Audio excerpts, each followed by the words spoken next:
What else can be grabbed out of my wallet? Edgar Matthews was trying to use his debit card to pay for groceries at Safeway, but that never happened. I hadn't tapped it, I hadn't inserted it, I hadn't swiped it, and then all of a sudden, out comes the receipt. And I said, how did this get paid for? The cashier couldn't explain it. She stood there literally just sort of blank. I really thought that the guy ahead of me, that he had been charged. I said, somebody paid for this on a credit card somewhere. Turns out the tap-to-pay card reader at Safeway had ignored the debit card in Edgar's hand.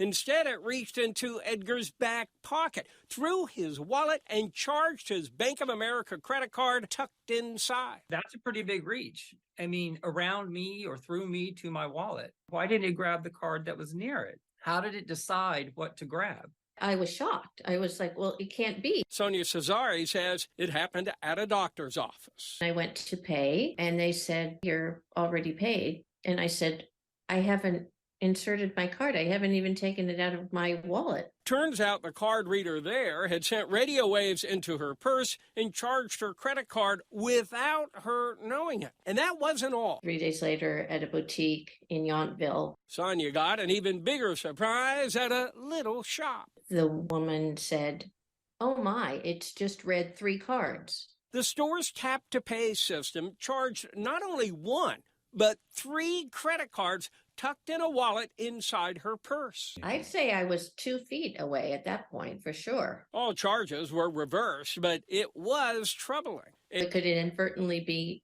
happening everywhere, multiple times a day? And it makes you very uncomfortable and frightened. I mean, somebody's literally in your pocket, which is very alarming.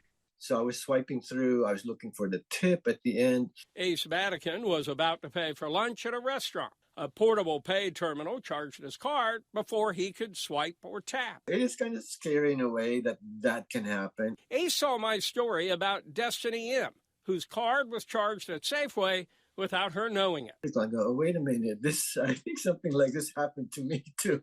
You know, y'all did a little story on it. I said, oh my God, that happened to me. The industry party line here is this is not supposed to be happening. Ted Rossman of Bankrate.com says theoretically, this can't happen. You're not supposed to have a card charged by mistake. You're supposed to have to hold it very close to the reader. The industry standard is generally 1 or 2 inches. Technology exists to read radio frequencies at long range, but supposedly not on credit cards. No comfort for these folks. This morning when we went to the store, I left my wallet locked up in my car. I am standing back and I'm holding my purse down.